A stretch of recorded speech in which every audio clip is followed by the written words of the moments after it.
Hello, people. I'm yours sincerely, Kelvin Chima, and this is Olaga TV. You all know the slogan: wherever, however, whenever, una go hear 'em. Okay, guys. This morning, amidst my routine, I bumped into this damsel, this chocolate royal. This well endowed. Okay, there's this something about her got my attention.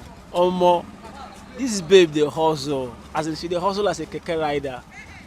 Oh man, like I was just trying to observe what was going on, and I saw her doing her thing, maneuvering all the whole hurdles of, driving and hustling around Surulere, and among it all, I just spotted something about her. She was enjoying what she's doing. It's one thing to find something doing, and practically it's another thing to enjoy whatever it is you find doing. So the basic thing here is that I just so much love it that this person was enjoying or what she's doing. So I want us to just join me this morning as we talk to her. Hello. Hi. Good morning, ma'am. What is that? Can we meet you? Sure. My name is OMOTOYOsi. OMOTOYOSI. Yeah, but people do call me Omo. My colleagues. Nice. Yeah. Please, how old are you? I'm 25 years old. Oh wow. You don't look it though. So, what's up with your business, man? I saw something different this morning. How's it been? I would say it has been great doing it. Okay. And I enjoy doing it too. So Okay. I really love anything transportation, stuff like that. So I enjoy doing it. Can we at least know more of OMOTOYOSI? Who is she really, and where is she from? Is she married, and all that? Okay, as I said earlier, my name is OMOTOYOSI. I'm 25 years old. I'm from Ekiti State, equally to be precise. Okay. And I'm a keke rider. Oh wow. So how long have you been doing this? I would say 6 months. 6 months. Yeah, just Oh 6 wow. months. So who taught you? Who taught you how to ride the machine? I would say one of the guys here taught me.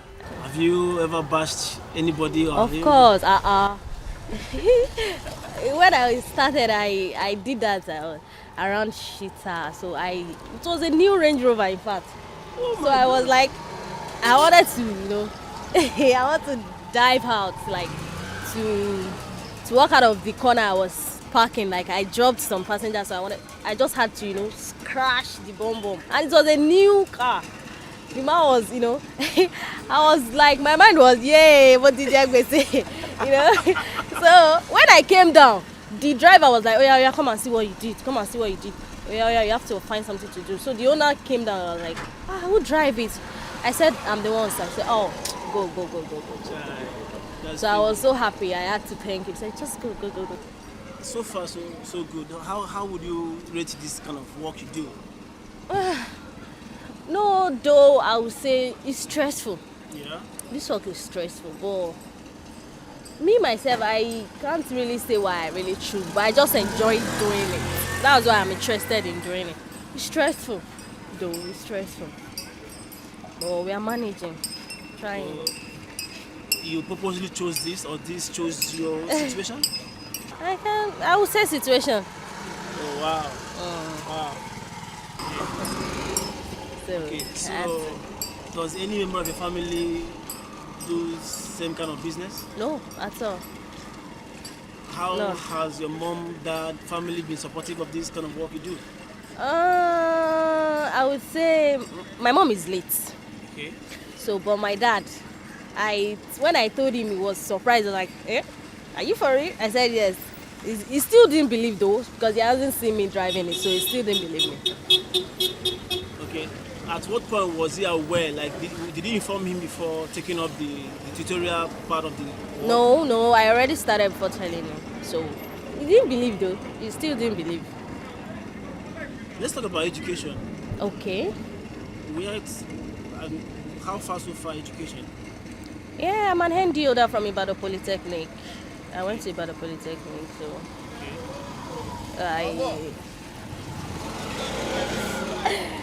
so I finished my secondary school, my primary school, then my end year at the Polytechnic. So it was then I lost my mom because she has been the one for me since I was small. So since I lost her, so I had no choice than to take it up myself. And I'm the firstborn. So I have to take care of my siblings and all that. Yeah. Firstborn of how many kids? Of how many siblings, brother? Oh, we're just 3. Okay. How do you cope? I mean, this kind of work. How do you cope with? First of all, men admiring you. How do you cope? Because I know that. Sure. At each trip you go, I'm sure there must be somebody that will admire this. Of course, this is my driver. Probably when you are giving them change, or probably when they are giving you money. Yeah. So how do you cope with all of that? That is really happening. Like it must happen. Okay. That's just it. So I'm coping. I'm coping. I cope with them. Those ones I believe they can, like, some people will be like, wow, yeah, so you can do this kind of job. There was one woman I picked then, Tishita. The woman had to came down from the keke and start crying. I was like, why are you crying? What happened? She was just like, seriously, I didn't really know why she was crying. Maybe because she saw me riding the keke and it's not okay. Is it that it's not okay? Or is it bad? Or she's feeling for me? I don't know. But I just had to calm her that she should not cry now. Which one is crying? She know you before? No, she didn't. I didn't know her. She was just crying. I was not wondering. I really can't say what's wrong. I have lots. But, I still have to cope because I'm not here for that though. So I'm still coping. Like, I even had someone then, I don't know, maybe he's trying to use money or this thing. I took him just for a short trip and he had to give me like, is it 5,000? I was like, yeah, for what? He said he dashed me that he was impressed with what I'm doing. So I was, okay, thank you, sir. Though he collected my number, I won't lie. Okay. So since then we do just chat. It was just like, what prompted me doing this? I said, don't worry, sir, I'll be fine. Stuff like that. I have a lot of men that is always after me. This is you, this guy, But I'll just wave them off that. No. I'm not here for that. So that's just how I. So are you saying all of others have not distracted you in any way? Like men admiring me? Yes. No, none. Nobody is distracting me. Okay. Let's talk about the men issue, the men challenge attached to this kind of job. The harassment, the quarrel, the fight, man, like you in the midst of some fine guys. I call them, because I don't call them whatever the person may call them. I call them fine guys. People that want to collect their money, they owe me that. Show share, nearly. It is say they look your fine face. It is say we send you. Their money collection comes with abuses and all that. How do you cope? Or is it that when it comes to them, you gently drop their money and find your way so that? Yeah, that's the best. Why should I be fighting? So you don't want to argue with them? Why? No. I just drop Why their not money. put up some argument and throw some challenge back? You don't find it easy to do. So, but has there been any experiences where you have been harassed by them? By them? Yeah, has there been any experiences? Yes, there was a guy then that we had to fight, but it was not fighting like that. We had to abuse each other. So since then we've not been talking. I didn't even greet him. So has there been any moments that you were so depressed doing this kind of work, like you hated that you took this path? No. Just that most times I'm always tired when I get home, so I did not regret doing it, but sometimes I'm always tired. This work is stressful, but I had no choice. I'll still go the next day. I'm still coping. I will say I must cope. That's just it. I have to cope. There's a guy then that slapped me. Then I don't know. I was on the road driving, so I wanted to maneuver the trailer coming. So the man was moving. So my side mirror just hit his hand. He had to slap me, but I was just like, Emma, don't be angry, sir. That's there are challenges, but I have to cope. Hold on. So he's just on the road, or he's still in the same kind of business you do? Like this, it's just a normal person. yeah, it's just a normal person walking. Like this person walking. So this my mirror just eats his ham. So it Yeah. was just like, oh nonsense.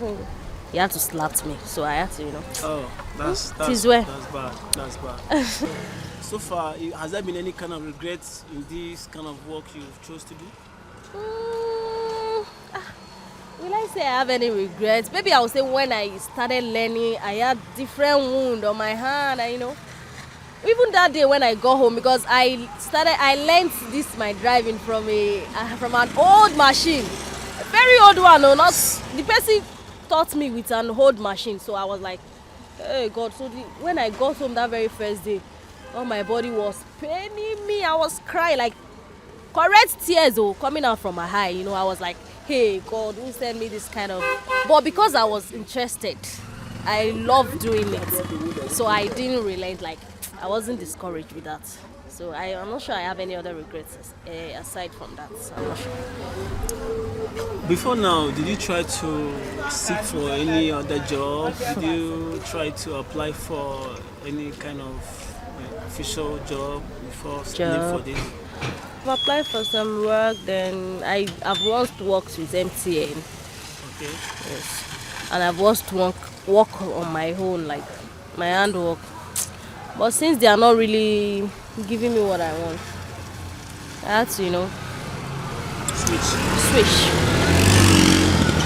So the MTN job was not being conducive for you? I'm a sales rep. You're just walking up and down, like very stressful. There's someone here that I know doing this kind of work. I was like, please, can you, I'm interested in doing this kind of work. Can you teach me stuff like that? And he said, no problem. So I was like, okay, let me do it. Since it can really solve my problem in one way or the other, like a little, so I'm okay with it. Okay, what are those things you feel if this thing is put in place, like if this thing is available, if this and this is available for you here, you wouldn't mind, you just be doing your thing and feel at home? And that's just, maybe when I have my own keke. Okay. So when I have my own keke, like. So this is not yours? No, it's not mine. I'm delivering every day. For the owner? To the owner, yeah. So how much are you doing? I'm doing 7,000 naira every day. 7,000. Yeah. So how much do you make? How do you cope? Are you the one that will buy for? Yeah, sure. I'll buy 4. I'll still buy 4. Pay 7,000 every day. Oh wow. Okay, so what if there's an opportunity somewhere now that gives you as little as you make from this work on a daily? Which will you prefer? I'll prefer that because, as I said, this work is stressful, but I just love it. And what I can think is, I prefer having my own keke. Okay. So you understand? When I have my own keke, I can make as much as I can to feed my family or anybody each day, like every day. But this is not mine, so I still deliver. That is still averagely helping me. But once I have mine, then I'm okay. Yeah, I'm fine. There's something that was in your mind. Okay, yes. Before you ventured into education, Yeah. then into higher institution, then before now too. Yeah, I initially wanted to be an actress. Okay. Yeah, because that was what I planned going to school to, read. I wanted to go for theater art. But then when I did my JAM, it was, I had 198. So I had to go to Polytechnic. So when I went to Ibadan Polytechnic, I read mass communication. Okay. So I love maybe comedian. I just love acting. I love, doing stuff like, funny things or acting. That's what I'm really in the first place interested in doing. So that was my mind. So even when I finished my ND in Ibadan Polytechnic, I initially wanted to, go for it, but I haven't seen any opportunity. So. Okay, so have there been any kind of audition you attended, any kind of engagement? Not really, but then I had a drama group. I joined. But then, my grandparents, they were against it, that it's not really good, it's not really that. So that was what really discouraged me, because I lived with my grandparents till I grew up. So they weren't really interested in it. So they had to discourage me. Okay, so at the point where you now decided to settle for keke was when any of all these things were not coming true. Yes. Okay, so delving into keke was just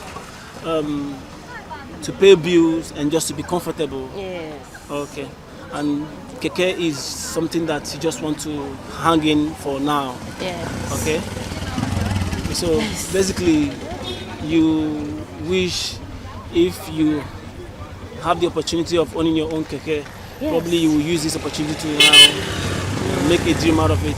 Yeah, sure. So, but what other experiences so far do you feel you want to share? Please use this opportunity. Just feel free, whatever it is. No, I don't understand the question very well. Like, what I mean is, in the course of doing this business, some things have happened, or some things has tried to happen. Probably someone man has tried to engage you, marry you out of this job. Or probably somebody has tried to, harass you. Is there anything at all you want us to talk about? Or probably your colleagues doing the same business are, trying to use the opportunity of you coming closer to them now. You riding the keke has brought you closer to them. Of course. Which, if the keke wasn't there, probably you'll be once you see a code that will not be reachable. So probably the keke now has brought you closer to them. So what are the experiences? Yes, I would say these my colleagues, they are mostly men. Okay. So some of them I want to use the opportunity to like my babe, like I like you, I love you, give me your number, stuff like that. Though I have not answered any of them, because I was like, all of you are not okay. Which one is give me your number, stuff like that. Okay, basically I just want to give you some kind of encouragement that in this line of business that you're doing, this thing you're doing it for yourself, you're not doing it for anybody. Irrespective of the fact that you don't own your own keke for now, doesn't mean you should in any way see less of yourself. Advances will come, not all of them are coming with good intentions. One thing about us is most times our emotions move us more. We men, so everybody liking you now, maybe liking you just because of the moment, But whatever pressure that made you settle for this work, they may not be able to cater for it if you succumb to the pressure and then abandon this craft. Because at the end of it, the only reason why you are here now is because you want to be independent. You don't want to rely on anybody to take care of your bills, and then probably some other young girls will even hit the road and do some silly things. So I just want to encourage you to filter the advices. Try as much as possible. Filter it. Take the ones that are good enough, the ones that understand you, and then the ones that will be there for you. Not like everybody wants to start liking you or start doing attention at you because probably they've seen that this brings you more closer. So I'm only saying don't be distracted. Don't be distracted in doing what you're doing. Certainly, trust me, the help you receive is going to come from this place too. So if you try to throw this away because of anybody or because of any kind of pressure from your customers or the men around, you're going to lose it. So, but just stay here, do your thing, stay focused, and trust me, someday, somehow, the God you believe in will find you from what you're doing. There's something I know about God. He doesn't come to the lazy person. He doesn't come to you when you're somewhere not doing anything. He comes to you from whatever he finds you doing, alright? So just stay strong, alright? I believe somebody somewhere will reach out to you via this media. I so much believe that. I don't want to call anybody name. I don't want to mention people, but I know deep down in my heart that somebody going to reach out to me and say, they want to talk to you. They want to speak with you or do something to you about this situation. And I believe that. All right? Stay strong. All right, guys. Keep it locked in here. This is Olaga TV and this is Kevin Chima. See ya. Don't touch the dial.